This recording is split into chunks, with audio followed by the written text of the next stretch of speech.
Good day, Crime Talk aficionados. We have a great show for you today on this Friday. The jury reaches a verdict in the Lelani Simon trial. The jury will get to hear the Sarah Boone closing arguments today. We learn about the bullet in the Richard Allen Delphi murder case. Some parents get arrested helping their daughter. An update on the missing mom case in Texas. This day in legal history. And then finally, our dumb criminal of the day. Let's talk about it.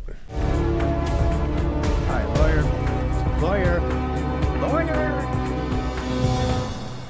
Good day, everyone. My name is Scott Reich, and this is Crime Talk. Thanks for joining us. You know the drill. Subscribe if you haven't, like if you do, leave me a comment below, hit that little bell for notifications, and yes, you can check us out anytime on any of your favorite podcasting apps. Before we get to the docket, let's talk about CrimeTalkSearch.com. Okay, you're going to go out this weekend, you're going to meet people. Before you let those people into your life, you need to go check them out, and you'll be able to do that when you sign up for that background subscription service. And literally, you type in the information, you wait for the report, and it is sent to you literally within minutes from the time you begin your search. And you're going to be able to search as many people as you desire of people here in the United States. And you're going to get information as to whether they are married, divorced, their social media information.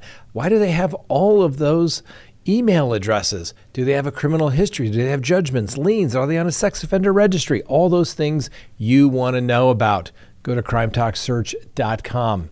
All right, let's go ahead and open the record for Friday, October 25th, 2024. And not a big surprise, but they had a verdict in the Lelani Simon trial. And guess what? It's guilty.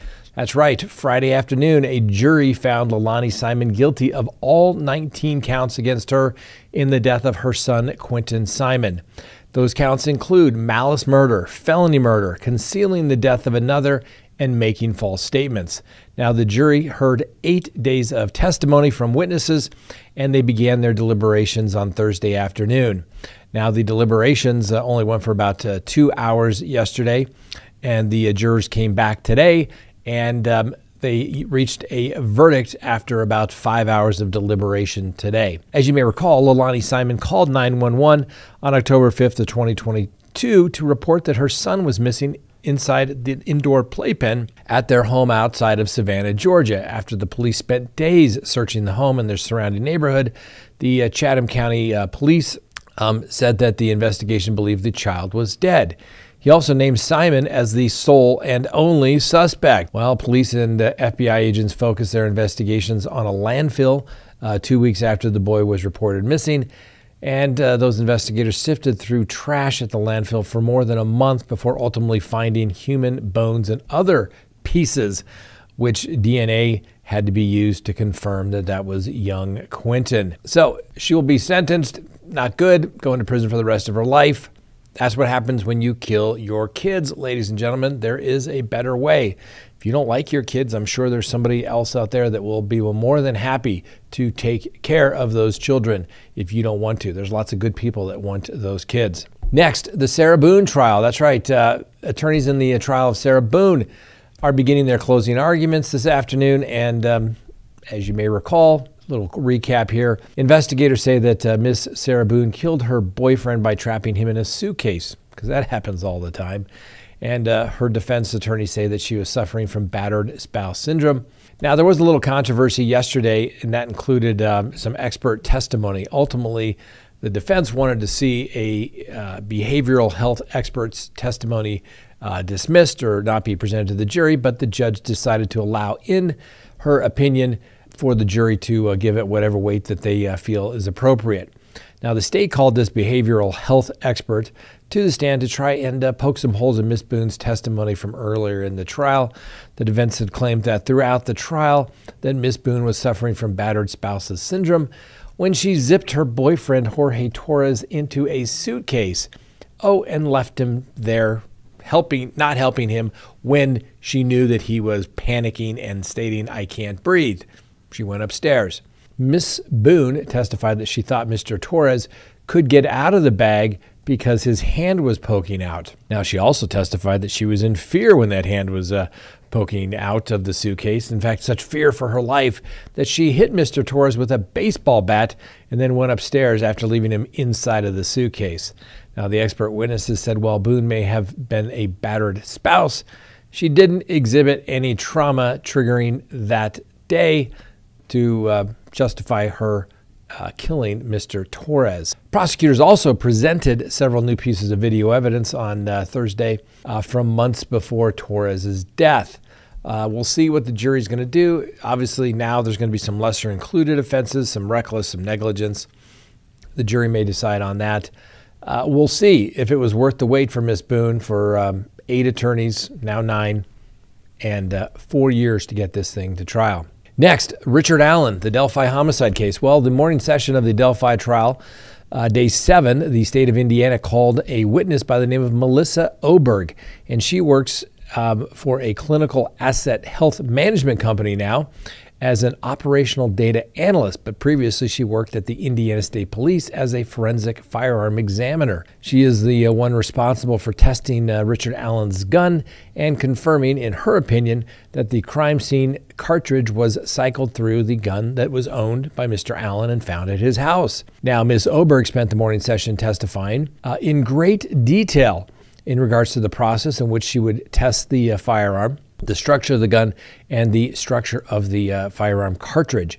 Now, Ms. Oberg explained to the jury that the cartridge is a single unit of ammunition designed to go into a firearm, and the cartridge features the casing, the primer, the powder, the bullet, which is the ultimate projectile. Anyway, Ms. Oberg was tasked with conducting a tool mark examination of the crime scene cartridge and a brand new cartridge run through Mr. Allen's gun. The tool mark is a feature imparting on an object by the contact and force extended from a tool. Anyway, Ms. Oberg testified before the jury, and Ms. Oberg testified to 2 kinds of tool marks, impressed and striated. Some tool marks can be made before, during, and or after the manufacture of a cartridge, she testified.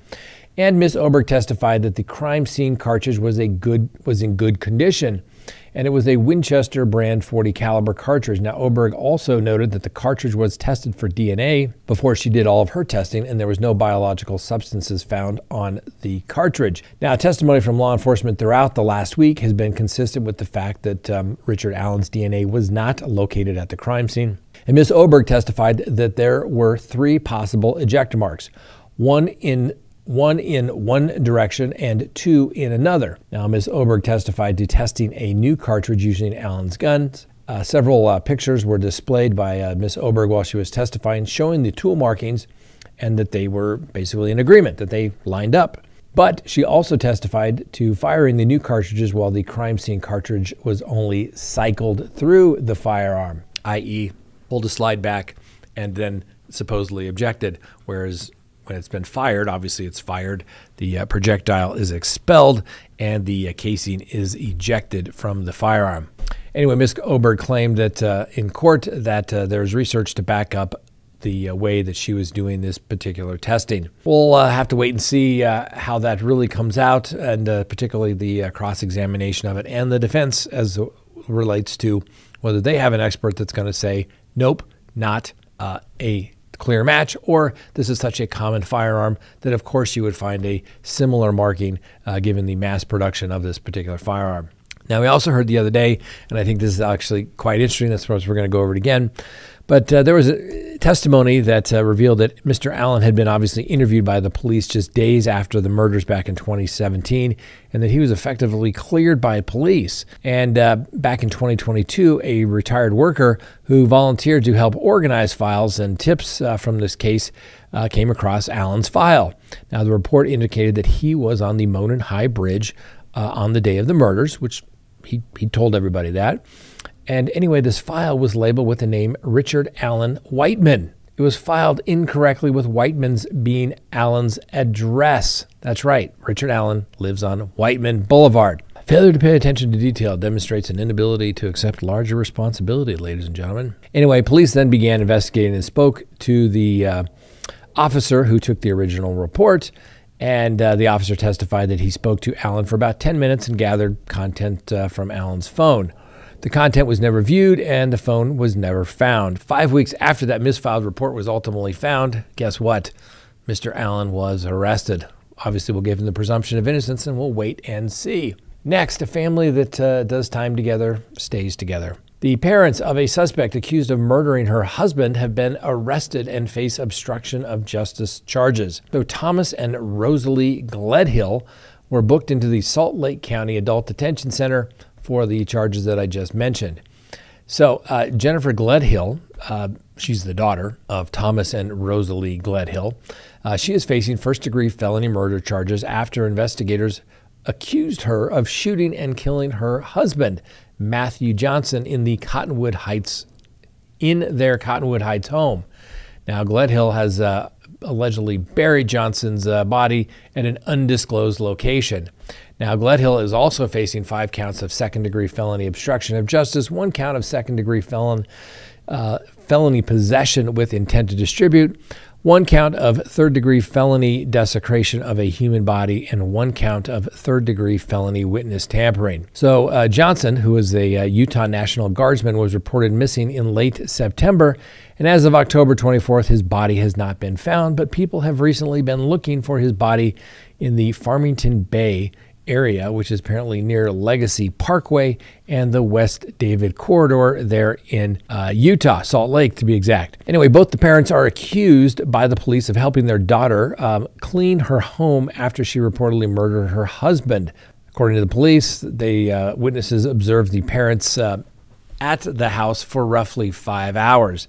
And then on September 28th, the search warrant was executed on Jennifer's house, and police found blood stains in the master bedroom underneath the bed. The mattress was new and suspected to have been purchased by Rosalie Gledhill. Police believe that Johnson was murdered on the mattress, and the mattress is still missing. Earlier this month, the police questioned both Jennifer's parents. When asked if they were at Jennifer's home, they told the police that they were, but denied helping their daughter clean up the house to cover up the murder. Police say witnesses observed the parents cleaning and stated that the parents were there for roughly 5 hours, as I mentioned. Anyway, their phones were seized, and according to the police, they extracted digital information and found that the cell phones had been reset and that the information was both before and after the arrest was lost. Somebody cleaned their phone. Don't worry, they'll find backup somewhere. Don't worry. Now, Ms. Gledhill was indicted in charges in this case back in October of this year, and she was also ordered by the judge not to have any contact with her 3 children. Next, we have an update on that missing Texas mom. The husband of the missing Olmos Park woman, Suzanne Clark Simpson, is now facing 2 additional charges according to jail records.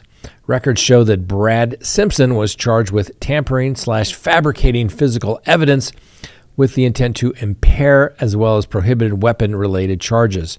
Now, these charges are in connection to the Tuesday arrest of Simpson's business partner on similar charges. Now, the Texas Rangers, yes, the police, not the baseball team, received consent from Brad Simpson's business partner and friend of more than 25 years, James Valley Cotter, to look through his phone and communications with Mr. Simpson. Anyway, on October 8th, the affidavit said that Brad Simpson text messaged Mr. Cotter saying, "If you're in Bandera, can you haul ass and meet me at your house? I don't have much time." Simpson messaged Cotter again, adding, "Okay, make sure to leave all that shit in the pump house, especially that gun." Well, the affidavit also includes a text from Mr. Simpson saying, "Sorry for the urgency, but you all got especially now. You're all I got especially now, and social media is destroying me." Well, almost 2 weeks later, a person who had previously provided correct information regarding the investigation contacted the Olmos Park Police Department. And in the affidavit, the person said that Brad Simpson had requested Cotter to go to his house there in Olmos Park to secure a rifle. The person described the rifle as an AK-47 type model, and they believed that it was fully automatic. Furthermore, the individual told the police that the gun was hidden behind a wall in Cotter's bedroom. And when the police obtained that search warrant for Cotter's residence on Monday, guess what? They found an AK-47 type firearm behind a TV mounted inside of his bedroom. A video obtained of a walk-in safe room full of guns inside Brad Simpson's house, showing what appeared to be his weapon. Now, through further investigation, police confirmed that the firearm was in fact an AK-47 that could be switched from fully to semi-automatic. Automatic weapons are classified as machine guns, and if you don't have the right license or stamp, guess what? It's illegal to own them unless you've had them probably registered with the ATF. Not impossible, just requires a much greater background search and investigation of you by the ATF. Now, according to the arrest affidavit, Brad Simpson and Cotter were knowingly in possession of an unregistered machine gun, which is also a felony. Brad Simpson is also facing felony charges for illegally owning another firearm, and investigators discovered a short-barreled rifle that was not registered to Brad Simpson in the home. Now, according to the arrest affidavit, investigators searched the couple's home in Olmos Park on October 9th, and after executing that search warrant related to Susan Clark Simpson's disappearance. Anyway, Mr. Simpson is being held at the Bexar County Jail on a $3 million bond after being arrested in Kendall County on multiple charges, including family violence and unlawful restraint.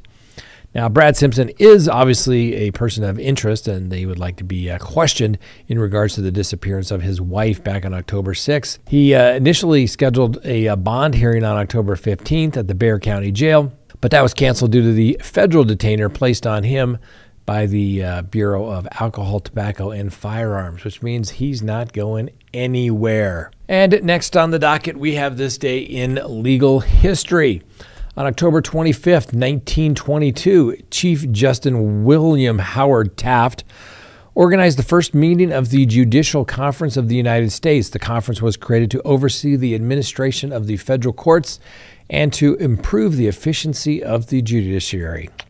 Today, it remains the principal policy-making body for the federal judiciary, and the Chief Justice is the presiding officer. On this day back in 1973, during the Watergate scandal, President Richard Nixon was ordered by Judge John Sirsa to turn over the Watergate tapes to the special prosecutor, Mr. Archibald Cox.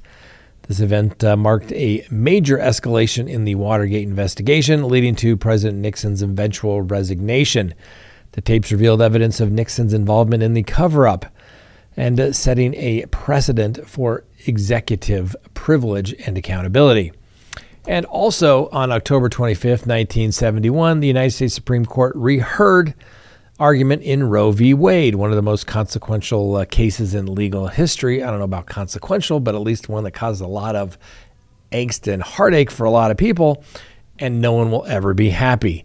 Anyway, the case would ultimately legalize abortion nationwide in 1973, and it was argued before the court twice because they had two justices that had just taken the bench. Obviously, the Roe decision had a lasting impact on the whole reproductive rights issues until it was overturned just a couple years ago by the current United States Supreme Court in the Dobbs decision. Now, a lot of people are upset with that decision, but I remember one of the first things I ever read in law school, constitutional law, was my law professor saying this was one of the worst legal decisions ever written, and he was obviously in favor of the result, but he said that it was terrible because it was the example of judicial activism. Obviously, nowhere in the United States Constitution does one find the word abortion in any way. It was probably one of the last things on the founders' mind, to be honest with you.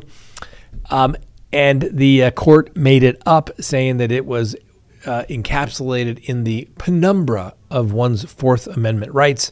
Anyway, now the right has been returned to the states, and the states then can now decide how they want to proceed. Just like you have some dry counties that don't allow alcohol, they can do that in states, and the states will decide what their citizens desire through the democratic process. And finally, our dumb criminal of the day.